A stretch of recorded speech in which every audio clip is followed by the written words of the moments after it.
Ganjaran pahala yang berlipat ganda akan dikurniakan oleh Allah Subhanahu Wa Taala kepada sesiapa yang menghidupkan bulan Ramadan dengan amalan-amalan sunat termasuk tadarus Al-Quran. Bahkan dengan tadarus Al-Quran, ia terbukti dapat mengukuhkan ikatan silaturahim dalam kalangan umat Islam. Bagi merebut ganjaran besar yang dijanjikan oleh Allah Subhanahu Wa Taala itu, beberapa buah kementerian mengadakan Majlis Tadarus Al-Quran. Lewat petang kemarin, Kementerian Haliwat Dalam Negeri dan jabatan-jabatan di bawahnya mengadakan majlis seumpamanya di Masjid Rancangan Perumahan Negara Kampung Ratai, daerah Tempurung. Rombongan diketuai oleh Yang Berhormat Penorangkaya Seri Kerna Datuk Seri Setia, Dr. Haji Awang Bubakar bin Haji Apong, Menteri Haliwal Dalam Negeri. Majlis dimulakan dengan bacaan surah Al-Fatihah diikuti dengan bacaan ayat-ayat suci Al-Quran, bacaan tahlil dan doa selamat.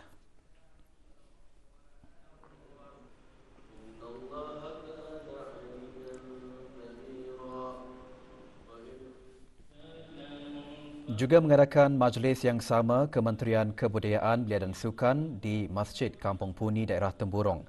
Majlis dimulakan dengan bacaan surah Al-Fatihah diikuti dengan bacaan ayat-ayat suci Al-Quran secara bergilir-gilir yang dimulakan oleh Yang Berhormat Major Jeneral Besar Datuk Paduka Seri Haji Amiduddin Ehsan bin Penorangkaya Safu Muluk Datuk Seri Paduka Haji Abidin, Menteri Kebudayaan, Belia dan Sukan. Juga diadakan penyerahan wakaf.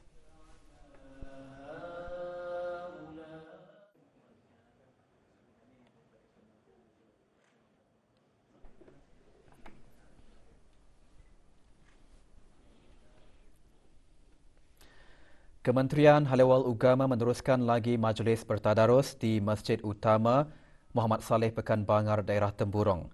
Bacaan surah Al-Fatihah dipimpin oleh Pengiran Datuk Seri Paduka Haji Bahrom bin Pengiran Haji Bahar, Timbalan Menteri Haliwal Ugama. Juga diselajurkan penyampaian agihan zakat wang tunai Majlis Ugama Islam Brunei MUIB berjumlah RM15,230 kepada 25 orang ketua keluarga dan 81 orang tanggungan yang terdiri daripada asnaf fakir dan miskin oleh Pengiran Datuk Seri Paduka Haji Bahrom yang juga naib yang dipertua MUIB.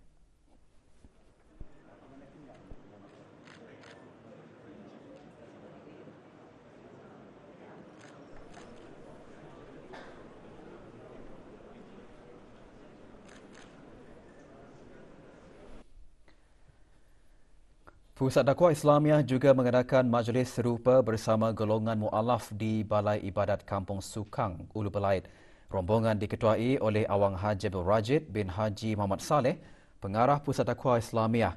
Selain bertadarus, sembahyang fardu, sembahyang sunat tarawih dan witir berjemaah juga diadakan.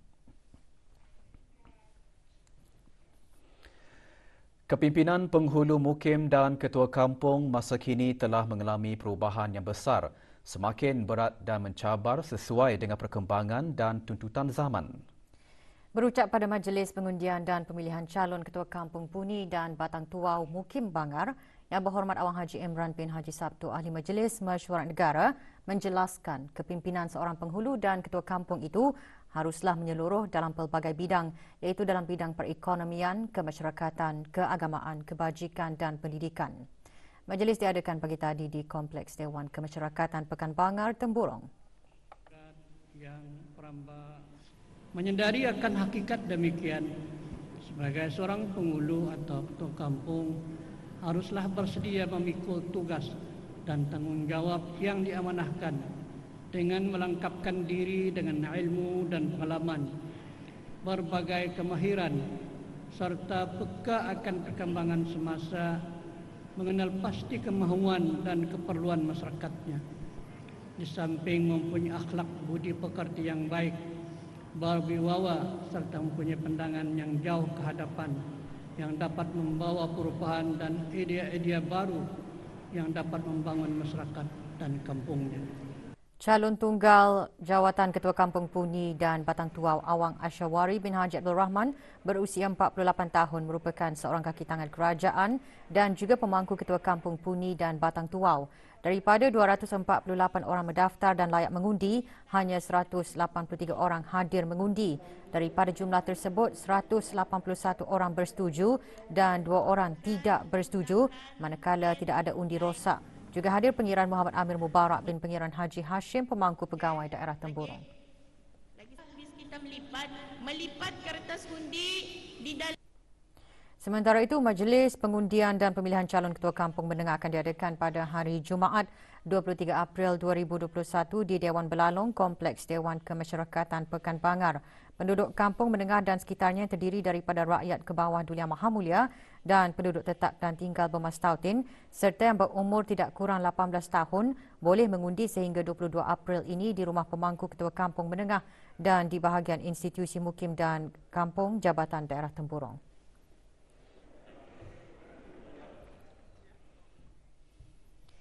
Golongan yang kurang bernasib baik di negara ini sering diberi perhatian oleh pelbagai pihak. Ikuti bahan beritanya dan bahan-bahan berita dalam negeri yang lainnya selepas petikan titah ini.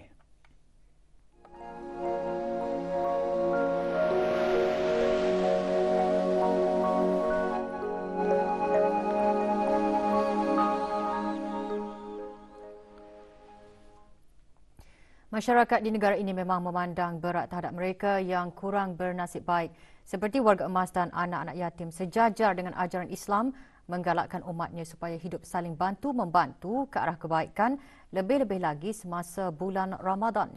Justru Majlis Perundingan Kampung Kapuk Mukim Serasa menganjurkan majlis penyampaian derma kepada anak-anak yatim, warga kurang berkemampuan dan warga emas.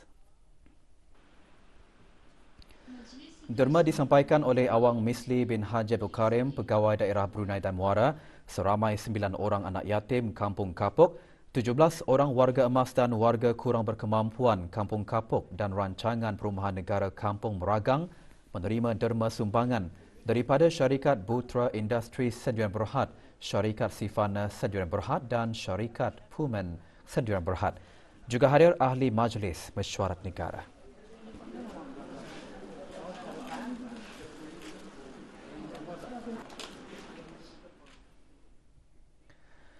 Golongan orang yang kurang bernasib baik di negara ini juga sentiasa mendapat pemedulian daripada pihak kerajaan, swasta dan juga persendirian. Di atas keprihatinan terhadap golongan tersebut, petang tadi diadakan majlis penyampaian sumbangan dan membaik pulih tangga dan pantaran rumah milik Dang Mapung Anak Oda, warga emas yang tinggal di Kampung Biang Baru, Sibulu, daerah Temburong.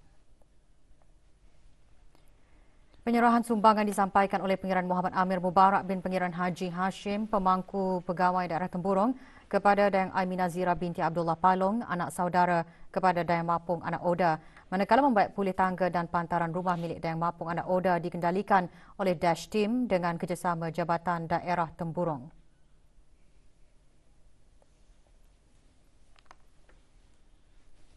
Di antara tujuan membuat aktiviti ini adalah salah satunya untuk berbuat amalan mulia dalam bulan Ramadan dan juga untuk menunjukkan akhlak suara Islam itu bukan saja buat baik kepada orang Islam tapi kepada non-Muslim juga. Inilah di antara yang kita akan tunjukkan dan usahakan khidmat masyarakat sebab kita ini adalah orang Brunei dan juga sama-sama tolong-menolong.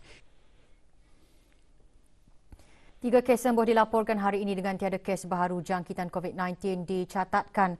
Kementerian Kesihatan dalam siaran akhbarnya mengenai situasi terkini jangkitan COVID-19 di negara Brunei Darussalam melaporkan jumlah keseluruhan kes jangkitan sebanyak 221. Sementara 8 kes aktif masih dirawat di Pusat Pengasingan Kebangsaan manakala jumlah keseluruhan kes sembuh sebanyak 210.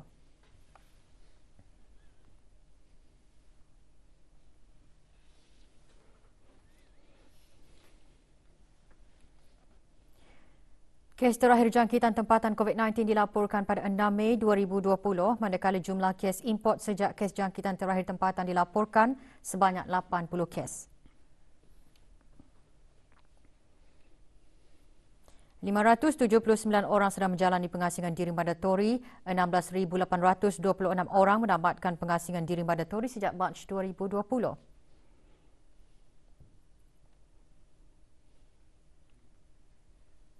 Manakala 136 sampel ujian virus SARS-CoV-2 telah dilaksanakan menjadikan jumlah keseluruhan ujian makmal yang dijalankan sejak Januari 2020 kepada 118,108 ujian. Maklumat lanjut dan perkembangan terkini layari laman sesawang Kementerian Kesihatan dan talian Kesihatan 148. Seorang lelaki tempatan berusia 25 tahun maut dalam kemalangan jalan raya di kawasan Taman Damuan, Jalan Raja Isteri Pengira Anak Saleha pagi tadi. Balai Polis Pusat Bandar Seri Begawan menerima panggilan kecemasan kira-kira pukul 5.37 pagi. Siasatan pasukan polis di Raja Brunei mendapati insiden berkenaan melibatkan kemalangan sendiri dan seorang mangsa tersepit dalam kenderaan berkenaan. Mangsa berjaya dikeluarkan dengan bantuan Jabatan Bomba dan Penyelamat dikejarkan ke Hospital Raja Isteri Pengira Anak Saleha dan disahkan meninggal dunia oleh doktor petugas. Punca kematian disebabkan kecederaan parah akibat nahas dan punca kemalangan masih dalam siasatan. Pasukan polis di Raja Brunei dalam pada itu menasihati para pengguna jalan raya agar sentiasa berhati-hati semasa memandu dan sentiasa menitik beratkan aspek keselamatan semasa berada di jalan raya. Jangan memandu laju melebihi had yang dibenarkan dan dalam keadaan dipengaruhi ubat-ubatan atau alkohol kerana boleh mendatangkan mengantuk dan kelalaian yang mengakibatkan kemalangan.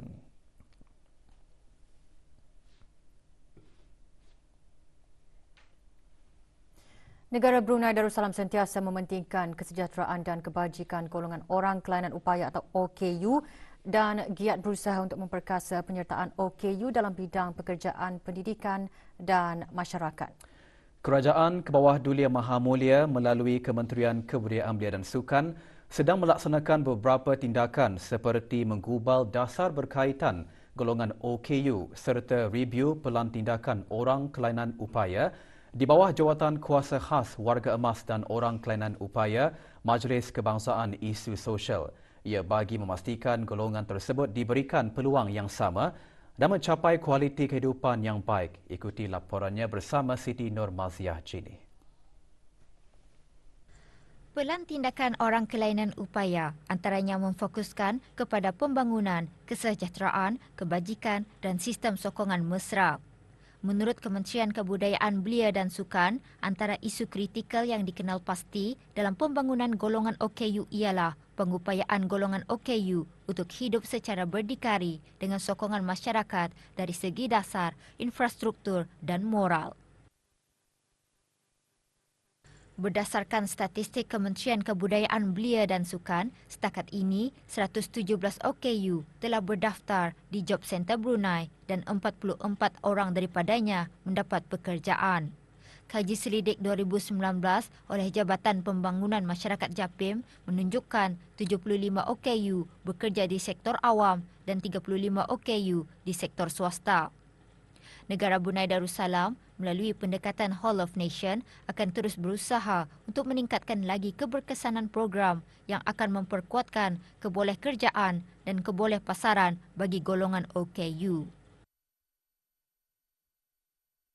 Masa ini terdapat 9 orang pekerja OKU, seramai 4 orang lelaki dan 5 orang perempuan. Mereka ditempatkan di beberapa cawangan seperti 2 orang di Ibu Pejabat, 2 orang di Pejabat Lama, 5 orang di Litar Sungai Akar. Di sepanjang perkhidmatan mereka telah menunjukkan mutu prestasi yang banyak membantu jabatan di samping memberikan perkhidmatan yang cemerlang.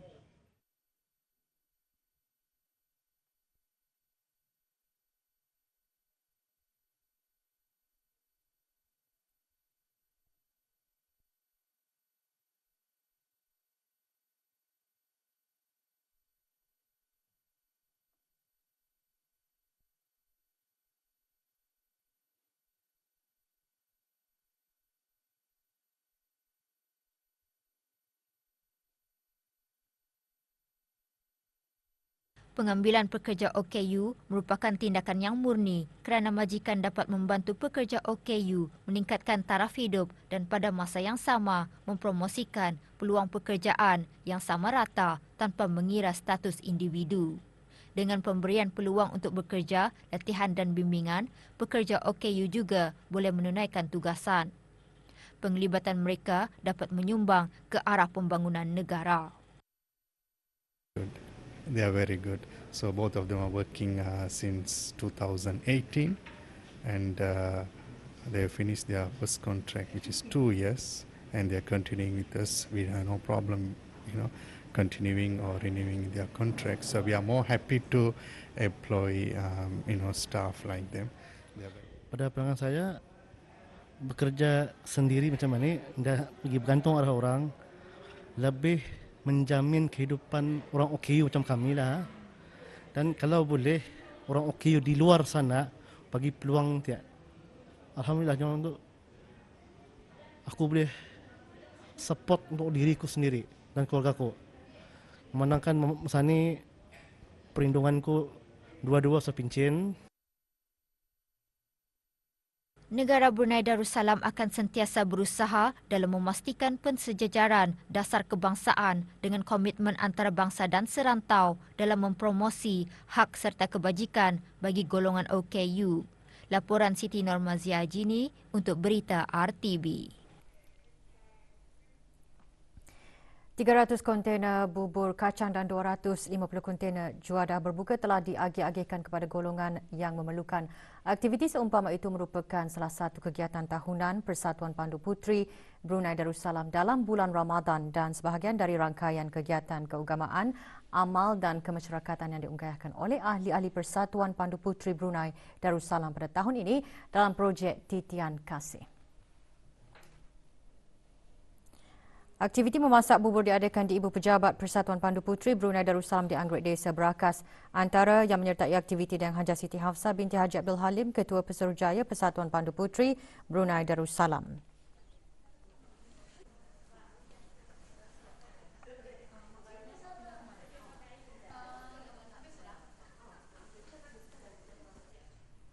Sumbangan diagih-agihkan kepada warga kompleks Rumah Kebajikan Belimbing Subuk dan orang awam melalui masjid-masjid dan stesen-stesen minyak terpilih. Pada masa yang sama, ahli-ahli Persatuan Pandu Puteri Brunei Darussalam turut menjalankan aktiviti amal, mengumpul dan menyumbang baju terpakai yang masih dalam keadaan elok kepada golongan yang kurang berkemampuan.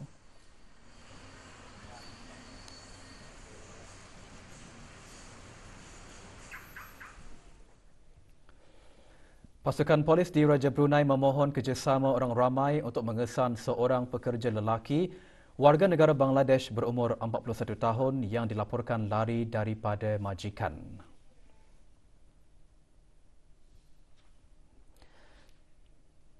Sebarang maklumat mengenai maklumat Sokrat ahli hubungi Balai Polis Pusat Bandar Seri Begawan melalui talian telefon 224-2334 dan talian kecemasan 993 atau Balai Polis berdekatan.